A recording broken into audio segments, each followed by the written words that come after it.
สวัสดีทางไอเนาะวัชกุลสุคนชิปปีล่ำสาวปีล่ำปีเม็ดอกพยักมันบัดมาเขาคือเล่ามาเม็ดเก่ากันเธอเดียวบุญหลายสายยาวอีหลี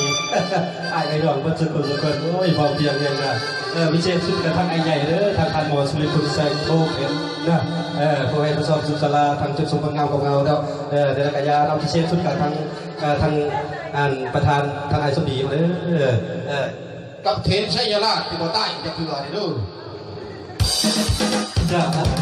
าไม่ตายหมดเลย